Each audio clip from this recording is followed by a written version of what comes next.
Everybody likes a good story, and here's mine. I'm the only one that could tell it because I'm the only one that lived it, obviously. And that goes for you too. You're the only one that could tell your story or share your experiences. My name is Drew.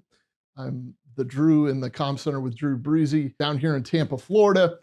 And I started working at a very large law enforcement agency in the communications center, the 911 area. I took 911 calls, answered non emergency calls. I was on the radio some nights, but it gave me a good foundation in how to investigate and how to use databases and such to help other investigate. And I started working my way up as a deputy sheriff, and I was moving in a great direction. What I hadn't learned was a lesson in trauma. I came into this job with some childhood trauma.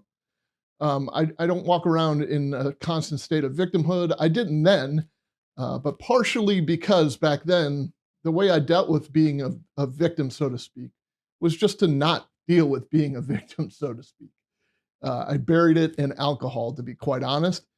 So as I was progressing through the agency, I received, this big promotion. Even I was a first line supervisor, but I ran into a little trouble with alcohol. I was behind the wheel, asleep in a parking lot. Luckily, I wasn't arrested. It was my own agency, by the way. So anybody that wants to tell you this, thin blue line, we take care of each other, blah blah blah. Actually, we hold each other to a higher standard. It's kind of the way it works. And as such, they demoted me. So I lost that big promotion that I got, everything that I had worked for. I had a serious problem. I always knew I had a serious problem. I just really didn't want to deal with it, to be honest. And then finally, I had had enough, and I entered rehab.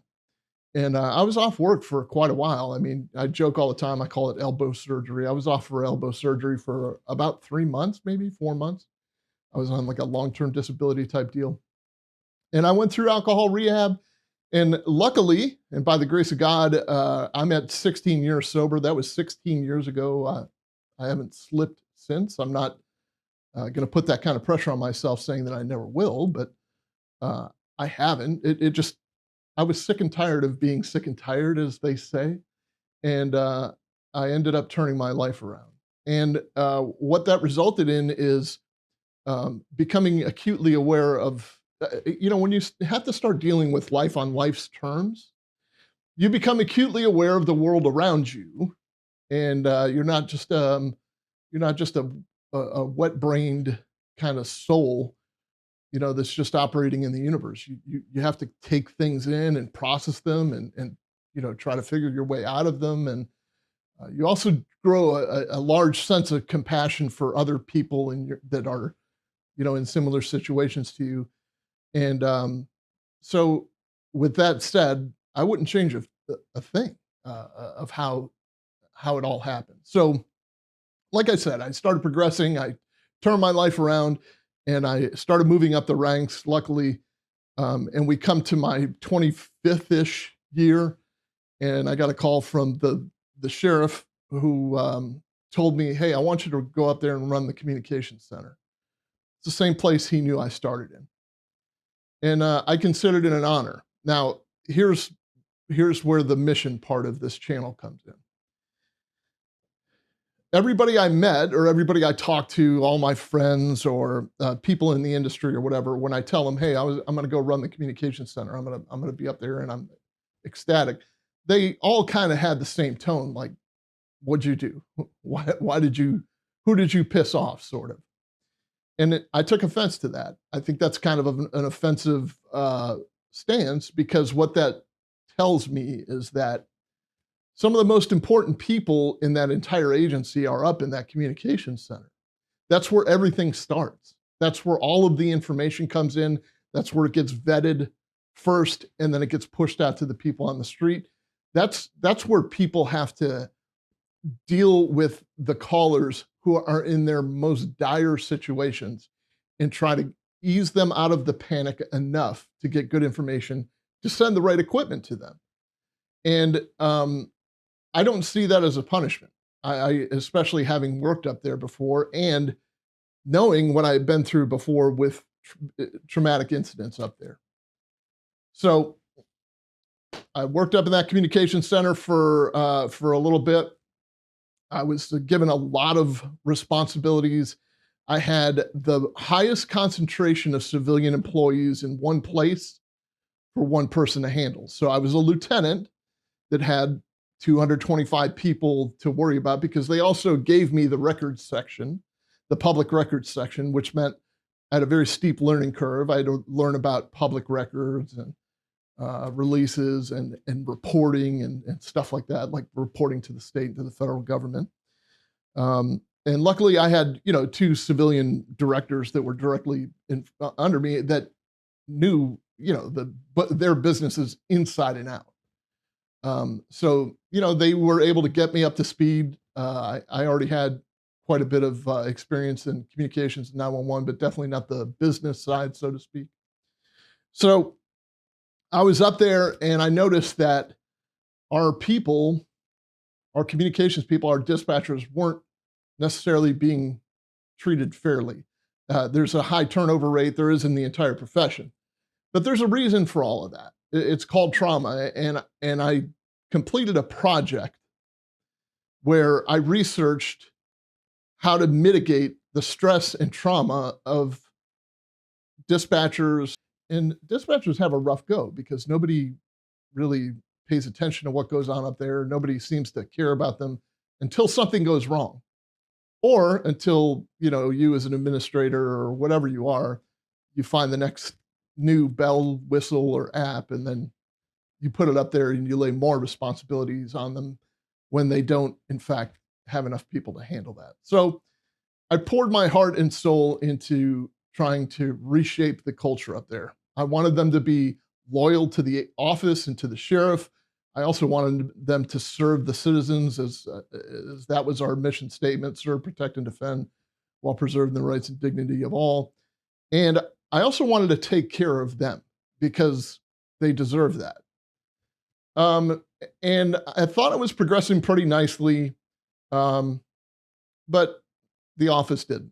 The office saw fit to remove me from that position because they needed the lieutenant's position somewhere else, which, in administration speak is like, we don't like you and we're going to move you. So they did. I had been given information that the reason that I was moved was like a dedication issue. Like, they wanted me to work more midnight shifts, and I was trying. I was doing my best, but I had 225 people to answer to. I was trying to serve them. Also, I had meetings during the day. I had in-service training. I was a lieutenant, and anybody else in my position that had that many people under them had support staff. They were majors, basically, and they had a captain, and they had an executive assistant, and it was all me. So when it came time to like do the budget and stuff, and it was all me. It was me with a hole punch, me with a spreadsheet, and I didn't have any support doing that. So I was doing my best to kind of juggle things and still maintain a social life because that's what we need to do. We need to keep a foot in our social life. We need to not be consumed by our work. And especially me, being the empath that I was, I took on all the tragedies that those 911 operators faced. We had a major incident go down while I was up there. And, I genuinely feel their pain because I have felt their pain, maybe not to the degree. This gets back to being able to, you being the only one that can tell your story. So they removed me from that position, and they didn't really punish me because it's not like I lost any money. They sent me out to a nice, position out in patrol in a district. I mean, they played little reindeer games like administrations tend to do. There were, let's say there were 29 or 30 lieutenants throughout the whole office that got brand new cars. There were two of us that didn't. So what? Like I got a free car as it was. I mean, I can live with that. I just kind of thought, if this is an organization that really cares for its people and really cares for its mental health and really wants to build leaders like it says, they're not living up to that. So I made the decision to leave. I was in a position to do so. Luckily, I had deferred my retirement. I was collecting, a retirement paycheck here and a regular paycheck there, and I'm like, okay, it's time for me to go. I can't keep the smile on my face anymore, and I can't hide it. It's a rough world in law enforcement now when you've got 30 eyes staring at you in a roll call, and they're just looking for reassurance that if they get involved in the next use of force or the next use of deadly force, God forbid, that you're going to have their back. And I could tell, I can reassure them, I'm going to have your back, but nobody else can tell you for sure that they're going to have your back. It all depends on the attorneys and what prosecutor has what agenda. And, it's a tough world in law enforcement. So I left with the specific intent to talk on social media about issues that were being faced in law enforcement, and specifically issues that are being faced in the 911 industry. And I hooked up with this guy, John.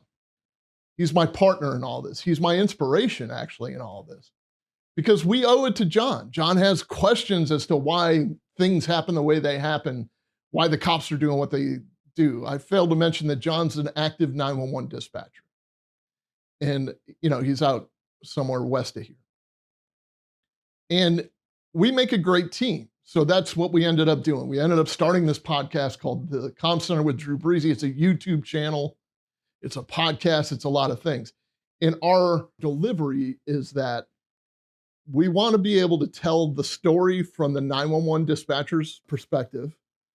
We want to be able to tell the story in true crime fashion. Like we could take a true crime story and tell it from the 911 dispatcher's perspective, and we could tell it from the cop's perspective through body cam or through surveillance video or whatever method we have, whatever video we have available. I can explain why we're doing what we're doing in some of those videos, and John can explain why the operator or dispatcher is saying what they're saying over the radio or over 911. So that's where we're coming from. I am tired of the disrespect in the 911 industry. Our goal is to elevate the voices of the 911 dispatchers through connecting with you through a true crime story type situation where we can bridge the gap and try to make you understand that, yeah, you probably have 100 questions about why we do the things that we do. We can also answer them. So we landed on the tenets of curiosity, leadership, integrity, attention to detail, and objectivity above all. So we're just hoping that that's refreshing for people to hear nowadays. Objectivity is kind of like gold in these hills of political discourse that we have. So we can engage in discourse without discord. John and I disagree sometimes. We disagree with the audience sometimes. We agree with the audience sometimes. They agree with us. It's just a way for you, as whether you're somebody who's kind of a true crime enthusiast that just likes to delve deep into the details, or you're a 911 dispatcher, or you're a cop, or you're a firefighter, or another type of first responder. We're trying to raise the awareness of what a 911 dispatcher does. And we're trying to get everyone to understand that these people go through very frustrating things, and they're the most resourceful and helpful people on the planet. And we owe a debt of gratitude to the people of 911, to the people that run the radio in a communication center, whether it's for emergency rescue or for law enforcement. And that's what we're trying to set out to do. And hopefully you enjoy our content. That's about all I got. I really want to make the world a better place and have a little fun doing it, because John and I have a pretty dynamic energy together, and we're pretty entertaining when it's time.